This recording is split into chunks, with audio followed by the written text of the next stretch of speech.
Hi, my name's James Taylor. Why do creative projects fail? Well, one of the biggest reasons is that as creators, whether you're a composer, a writer, an entrepreneur working on a startup, a visual artist, whatever thing that you're creating, we lose a sense of perspective on the work.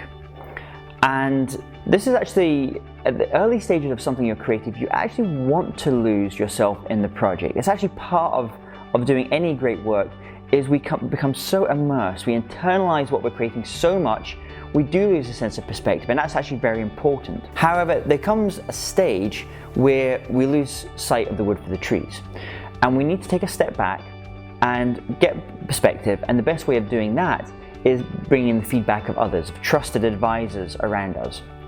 If you do this point too early in the process, if you look to get perspective and you look to get feedback too early in the process, however, it can actually crush the thing that you're trying to create.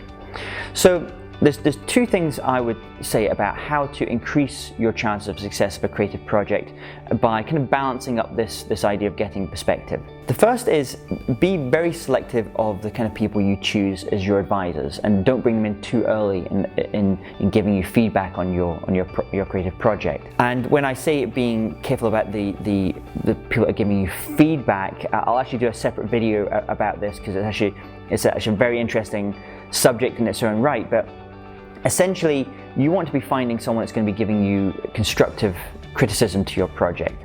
And something to always remember: if you get those right people around you, your trusted advisors, then they should be giving feedback on the project, not necessarily you as the individual. So they're criticizing the project and giving feedback on the project, not you as an individual. That's the first thing. The second thing to think about in terms of getting the sense of perspective is something we call the Premortem. So you've probably heard of the Postmortem. Well, we also have a thing called the creative Premortem, and this is where, let's say you've created, you're 3/4 of the way down in having created your project, and it's just before the stage where you kind of go out into the world with it. So before the stage you can start pre-launching the book or pre-launching the album, or kind of getting into a lot of areas around the marketing of actually what you're doing. It's this idea of the pre-mortem, where what you want to do is you want to sit down with your team of advisors and you want to imagine that the project has failed. And you want to write down all the reasons that the project failed. Now, this is like so you're kind of putting yourself a couple months ahead and you're looking back at the project having failed. What are those reasons that the project's failed? Start writing those out. And then once you've done that, you've actually got a really great checklist of reasons why the project can fail.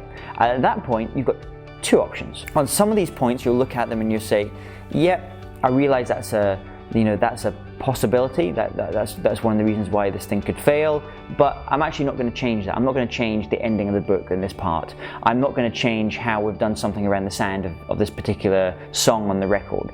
I'm not going to change this particular thing around the business model, because I I believe in that, and you've had the feedback, and you maybe have a gut instinct as to that's going to be best for this particular project. That's the ones you kind of look to kind of discount, but you take them in, you try and look at them dispassionately and think about those things. But the things that do have some kind of resonance, that you feel actually that's a point. On this thing about the marketing, we don't quite have this right yet. Start putting your checklist together of those things that you're going to be working on. So at the end of this pre-mortem, you're going to have a list of things which are interesting, which are maybe the reasons why the project will fail, but for whatever reason you decide not to deal with those. But you're going to have this other list of things that you do want to take on, that you do want to try and fix, whether it's actually in the creative work itself, or maybe it's something around the marketing or the distribution as well. So that's what we call the creative pre-mortem. So the whole idea behind this is that in order to try and avoid your project, just kind of your creative endeavor just falling flat in its face, you do at a certain point in the project want to get some perspective, and the best way of doing that is getting feedback from outside, and a great tool for that is what we call the creative pre-mortem. Hey, it's James here. Did you like that video? If so, I'd love to continue the journey, and there's 3 ways you can do that. Firstly, you can click on the subscribe button, and this will subscribe you to my YouTube channel where you get the weekly updates, weekly video updates. Secondly, if you click on the link, you'll also get my free video training series, and that's where I share the latest tips and techniques on how to become more creative. And finally, thirdly, I'd like if you were to go to my website and sign up for my email newsletter, where I also share lots of new products that are coming out, some free video series, some free training that I'm constantly providing. So it'd be great if you did one of those 3 things just now. See you on the other side.